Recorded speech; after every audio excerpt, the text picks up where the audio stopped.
आप लोगों का स्वागत है। मैं आज इतिहास में पहला लेसन यूरोप में राष्ट्रवाद है जो आज 10th में पढ़ाने जा रहे हैं। आप देखेंगे right of nationalism in Europe, किस तरह से यूरोप में राष्ट्रवाद का उदय हुआ, इसके बारे में हम जानकारी प्राप्त करेंगे। क्या कारण थे, किस तरह से वहाँ पे यूरोप में राष्ट्रवाद का उदय हुआ। यूरोप में राष्ट्रवाद का उदय निम्न कारणों से है जो हम आगे देखेंगे। तो सबसे पहले हम देखेंगे राष्ट्रवाद क्या होता है। इसको कहते हैं इंग्लिश में नेशनलिज्म। कि राष्ट्रवाद क्या है?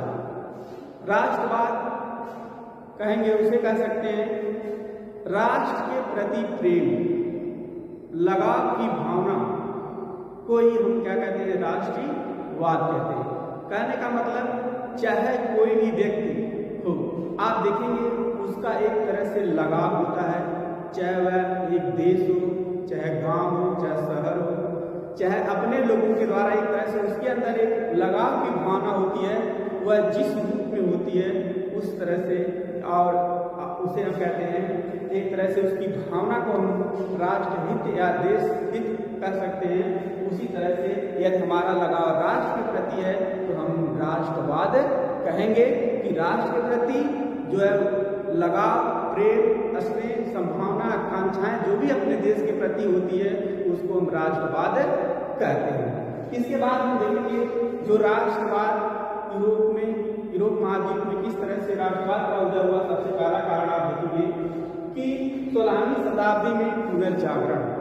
तो पुनर्जागरण क्या होता है कि मतलब प्राचीन परंपराओं को त्याग कर, प्राचीन परंपराओं को त्याग कर नवीन परंपराओं को धारण करना ही जो है इसे हम कहते हैं पुनर्जागरण। कि नई परंपराएं को लोगों ने स्वीकार करना सीखा और जो प्राचीन परंपराएं थी उसको पीछे छोड़ते हुए नए आगे की तरफ लोग बढ़ते गए, उसी को हम कहते हैं पुनर्जागरण। जब यूरोप में आप देखेंगे 16वीं शताब्दी में जब सबसे पहले पुनर्जागरण इटली में हुआ, तो इस तरह से आप देखेंगे यह पुनर्जागरण की भावना लगी, लोगों के अंदर का विकास हुआ और एक तरह से अपने राष्ट्र के प्रति लोगों में जागरूकता पैदा हो गई और वहीं से विकास की प्रक्रिया शुरू हो गई। तो पुनर्जागरण सबसे पहला कारण था। इसमें आप देखेंगे भौगोलिक खोजें। दूसरा पॉइंट में क्या है, भौगोलिक खोजें। जो आप देखेंगे बहुत से लोग यूरोप में अन्य देशों में गए। आप देखेंगे जैसे वास्को डी गामा ने भारत की खोज की 1498 ईस्वी में, तो इस तरह से, और क्रिस्टोफर कोलंबस ने 1492 ईस्वी में अमेरिका की खोज, नई दुनिया की खोज किया। तो इस तरह से आप देखेंगे जब भौगोलिक खोजें लोगों के अंतर्गत जागरूकता पैदा हो गई तो वह आप देखेंगे एक देश दूसरे देश की तरफ नए नए देशों की खोज करने लगे, नए नए मार्गों की खोज करने लगे और उनका जो है एक तरह से व्यापारिक स्तर जो है बढ़ने लगा और इसकी भावना ने राष्ट्रवाद को प्रेरित कर दिया, क्योंकि अब वहां से उनका एक स्रोत हो गया था, जो है व्यापार के स्रोत बढ़ गए थे, जिसके कारण से अब वहां पर जो है व्यापार और राष्ट्रवाद की भावना हो गई कि हम वहां से अधिक धन प्राप्त कर सकते हैं। इस तरह से भौगोलिक खोजों ने जो राष्ट्रवाद के उदय में बहुत यूरोप में बहुत बड़ी भूमिका निभाई, इसलिए हम कह सकते हैं भौगोलिक खोजें। उसके बाद देखेंगे 18वीं शताब्दी में बौद्धिक क्रांति। बौद्धिक क्रांति का मतलब जैसे हमारे यहाँ देखेंगे सामाजिक, राजनीतिक, आर्थिक, बौद्धिक, मतलब जब लोगों के बुद्धि विवेक का विकास होता है उसे हम कहते हैं बौद्धिक क्रांति।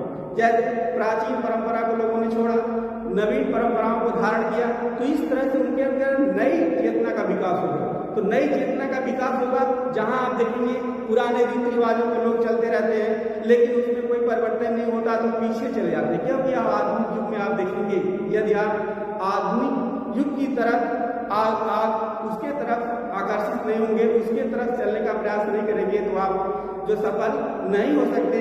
इस कारण से आज हम देखेंगे कि वहाँ पे 18वीं शताब्दी में आते आते यूरोप में पूर्ण रूप से लोगों के अंतर्गत बौद्धिक क्रांति पैदा हो गई थी और इस तरह से लोगों का विकास होने लगा था और उनके अंतर्गत राष्ट्र के प्रति अपने देश के प्रति जो है किस तरह से हम आगे बढ़ सकते हैं, अपने देश को बढ़ा सकते हैं, अपने लोगों को बढ़ा सकते हैं, यह भावना जागृति हो गई थी और इस तरह से वहाँ पर यूरोप में राष्ट्रवाद का उदय हुआ। इसके बाद आप देखेंगे जो चौथा पॉइंट है, नेपोलियन द्वारा विदेशी शासन का विरोध। मतलब नेपोलियन ने अपनी शक्ति के बल पे आप देखेंगे यूरोप में झंडा फहराया, क्योंकि वह जितना उसके अंतर्गत एक राष्ट्रवाद की भावना पैदा हो गई थी, वह राष्ट्र में विश्व विजेता बनने की सपना देख रहा था और उसने सोचा कि हम पूरा विश्व का शासन करेंगे। इस कारण से उस उम्मीद से उसने जो है सैनिक सत्ता को अपने कुशल बनाया और लोगों जो उसके संपर्क में जो देश थे अन्य देशों पर अपना साम्राज्य स्थापित करने का प्रयास किया और देखेंगे विदेशों में भी अपनी सत्ता को स्थापित करने का प्रयास करने की जो उसके अंतर्गत जो ललक थी वह आगे उसको बढ़ाई और इस तरह से आप देखेंगे पूरा यूरोप में एक तरह से साम्राज्यवाद की भावना पैदा हो गई थी। और आप देखेंगे इस तरह से इसमें कि यूरोप में राष्ट्रवाद का सूत्रपात फ्रांस की क्रांति से पूर्व हो गया था। जो फ्रांस की क्रांति हुई थी 1789 ईस्वी में, आप देखेंगे इसका भी बहुत प्रभाव पड़ा, क्योंकि फ्रांस की क्रांति ने लोगों के हृदय में देश प्रेम विश्व बंधुत्व की भावना का संदेश दिया था और जिसके कारण से जो वहाँ पे निरंकुश सत्ता थी जो फ्रांस में, उसको समाप्त कर दिया गया। और आप देखेंगे उस तरह से वहाँ पर नई एक तरह से राजतंत्र की स्थापना हुई, जिसके कारण से आप देखेंगे वहाँ उसका प्रभाव यूरोप में पड़ा और इस तरह से लोगों हर देश के अंतर्गत एक भावना जागृत हो गई कि हमें इस तरह से जो हमारे ऊपर जो निरंकुश शासन है उसको समाप्त करके एक अच्छे शासन व्यवस्था स्थापित किया जाए, जिससे लोगों का जीवन और देश का भविष्य अच्छा बना रहे। इस तरह से नेपोलियन द्वारा जो किए गए प्रयास थे विदेशी शासन के विरुद्ध, वह भी बहुत लाभदायक सिद्ध हुए, जो यूरोप के राष्ट्रवाद को आगे तक बढ़ाए। तो इसमें आप देखेंगे यूरोप के राष्ट्रवाद के कारण हमने देखा। इसके बाद हम देखेंगे कुछ जो फ्रांस की क्रांति हुई थी, वह भी जो है यूरोप के राष्ट्रवाद में बहुत बड़ी भूमिका निभाई थी। तो हम यहाँ पे फ्रांस की क्रांति के बारे में चर्चा करेंगे कि फ्रांसीसी क्रांति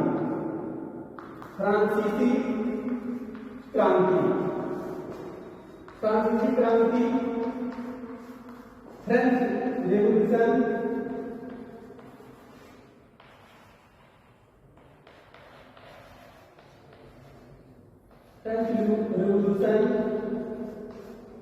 फ्रांसीसी क्रांति, इसमें आप देखेंगे 1774 ईस्वी में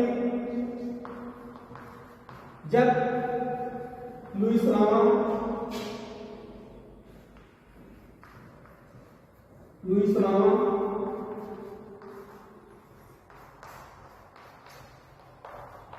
गद्दी पर बैठा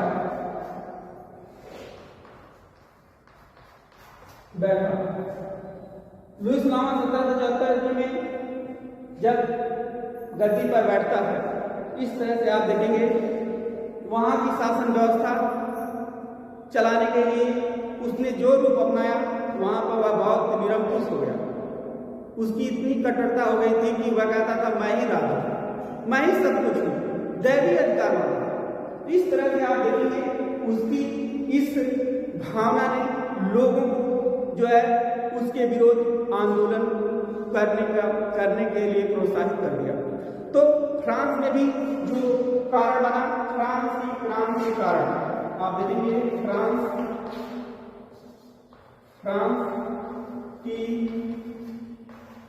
क्रांति के कारण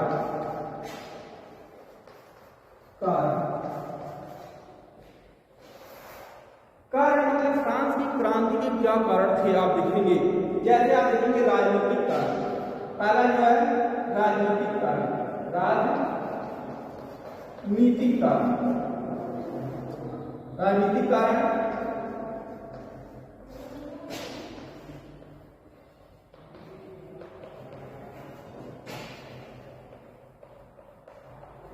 देखेंगे पॉलिटिकल रीजन क्या था। राजनीतिक कारण कि वहां पे आप देखेंगे निरंकुश शासन, जो आप देखेंगे वहां की जो शासन व्यवस्था थी बहुत निरंकुश था, वह कठोर दिल का था, क्योंकि वह इतना कठोर नीति अपनाता था कि वह अपने आप को ही कुछ समझता था कि और दूसरा कुछ उसके आगे नहीं। तो उसकी कठोर नीतियों के कारण वहाँ की जो जनता थी बिल्कुल क्या हो गई थी, परेशान हो गई थी। उसने कभी भी ऐसा कोई काम नहीं किया जो जनता के हित के लिए। उसने केवल अपने लाभ के लिए, अपने परिवार के लिए सभी काम किए, लेकिन वह जनता के बारे में सोच नहीं रहा। बस वह अपने केवल दबी अधिकारों को लेकर के अपने आप में मैं ही राज्य में सब कुछ नहीं हूँ, इस कारण से वह निरंकुश हो गया था, जिसके कारण से लोग वहाँ की सत्ता को परिवर्तन करना चाहते थे, जो कि कारण था। आप देखेंगे पृथक, और दूसरा कारण क्या था, पृथक न्यायालय और कानून, जो लुई सलामा फ्रांस में आप देखेंगे वहाँ की जो शासन व्यवस्था थी, वहाँ पर जो न्यायालय व्यवस्था थी, जो वहाँ की जुडिशरी थी, वहाँ पे जो एक अलग अलग तरीके से लोगों के लिए न्याय बनाया गया था, अमीर के लिए अलग बनाया गया था और गरीब के लिए अलग बनाया गया था। जो इस तरह से आप देखेंगे जहाँ पर ऐसी व्यवस्था रहेगी, स्वाभाविक रूप से वहाँ टकराव होंगे और जो क्रांति के लिए यह कारण बना। इसके बाद आप देखेंगे सामाजिक कारण। इसके बाद सामाजिक कारण में हम देखेंगे सामाजिक कारण। दूसरा कारण आप देखेंगे सामाजिक कारण। सामाजिक कारण, सामाजिक कारण में सोशल रीजन,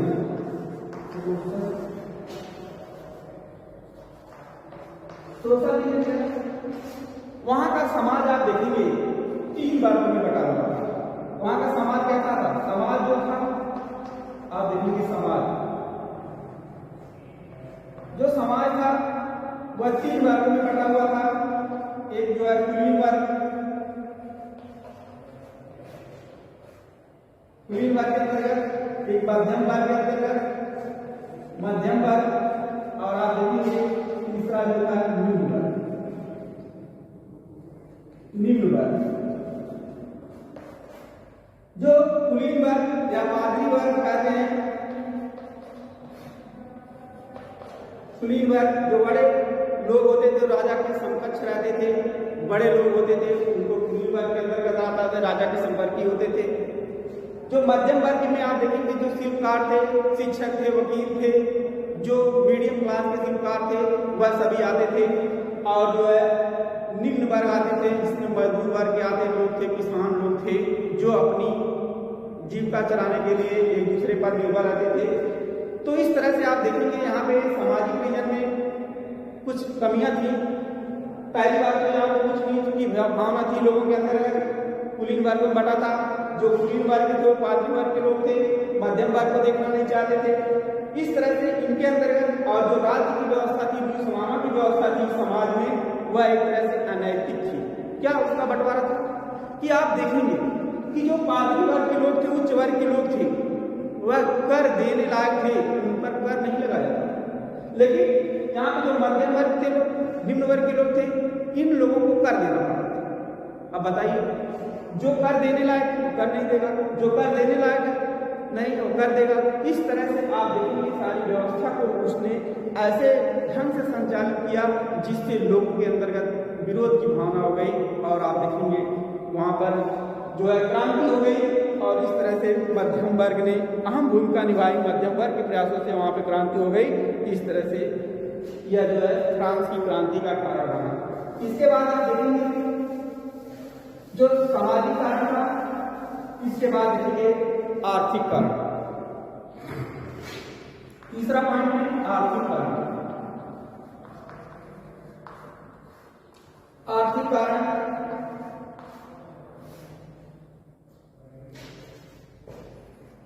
इकोनॉमिक रीजन आप देखेंगे।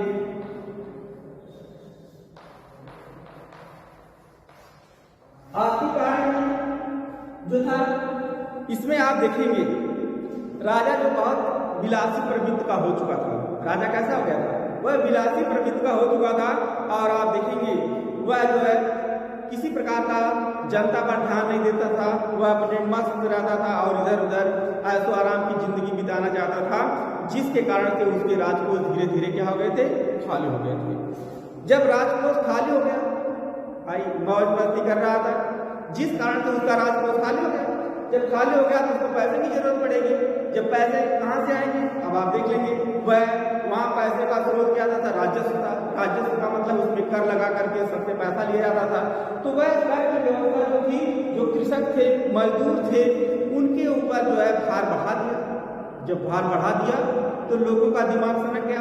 और आप देखेंगे इस तरह से वह एक तरह से लोगों के अंदर क्रांति की भावना पैदा हो गई और उसने राजा के खिलाफ आंदोलन कर दिए और आर्थिक स्थिति के कारण दयनीय दशा हो गई थी। इस तरह से समाज की अर्थव्यवस्था बिल्कुल डगमगा गई थी वहाँ की। तो इस तरह के लोगों के अंतर्गत एक विचार आया और उसके निपटने के लिए उस राजा को हटाने का प्रयास किया और क्रांति बढ़ गई। तो इस तरह से आप देखेंगे आर्थिक कारण था। अब आप देखेंगे जो चौथा कारण में आप देखेंगे दार्शनिकों का योगदान। दार्शनिकों का योगदान, दार्शनिकों का योगदान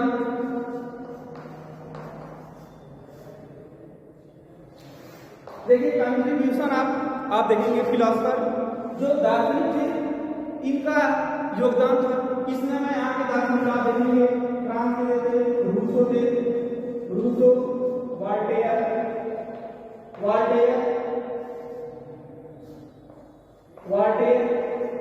जो रूसो और वॉल्टेयर दार्शनिक थे। इनकी पुस्तक का नाम है सोशल कॉन्ट्रैक्ट।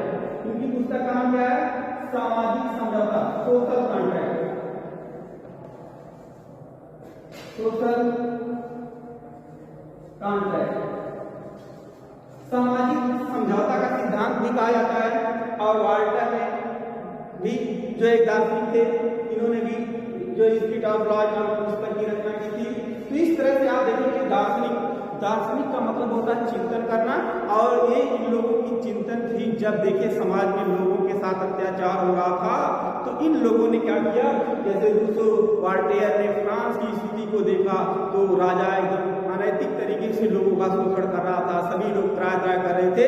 तो रूसो ने अपने पुस्तकों के माध्यम से, अपने विचारों के माध्यम से लोगों के अंदर जो है जागृति पैदा की, लोगों के अंदर नई चेतना का भरने का प्रयास किया, जिसके कारण से फ्रांस में इस तरह से क्रांति बढ़ गई और इस तरह से उसका विरोध वहां पर बहुत जबरदस्त होने लगा।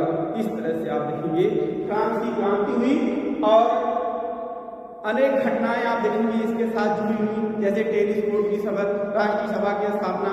तो इस तरह से फ्रांस में सम्मेलन 1774 ईस्वी में। तो इस तरह से आप देखेंगे इतनी घटनाएं होने के बाद आप इस तरह से बहुत सी घटनाएं हुई।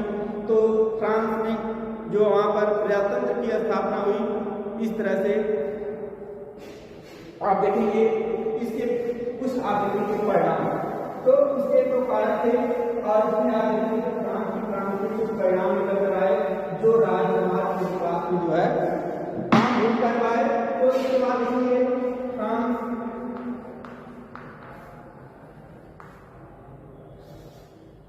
में क्रांति के परिणाम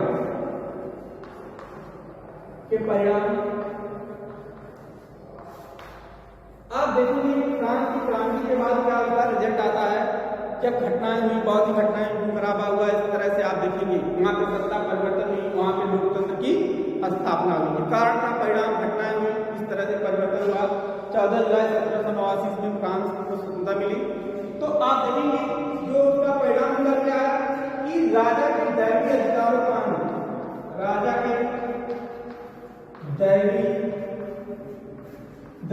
अधिकार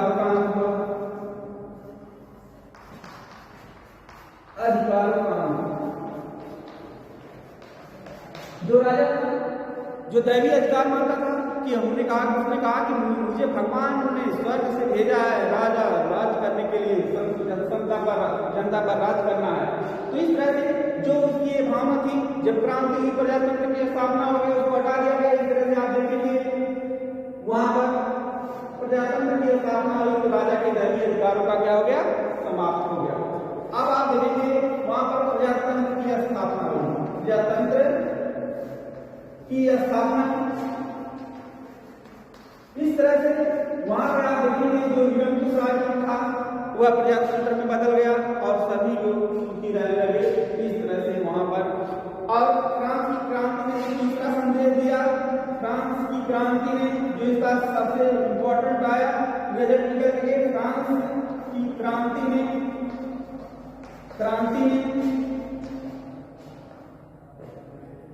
विश्व के लोगों को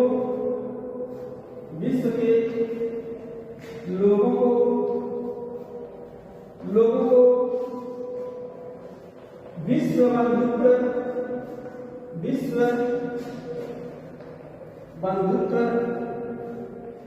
बंधुत्व की भावना पर मतलब फ्रांस की क्रांति ने विश्व में लोगों को संदेश दिया। विश्व बंधुत्व की भावना, विश्व बंधुत्व का मतलब भाईचारे की भावना का उसने संदेश दिया कि सभी लोग मिलजुल करके रहें, अपने राष्ट्र के प्रति प्रेम की भावना को बनाए रखें, देश के हित के बारे में सोचें और राष्ट्र को आगे बढ़ा सकते हैं।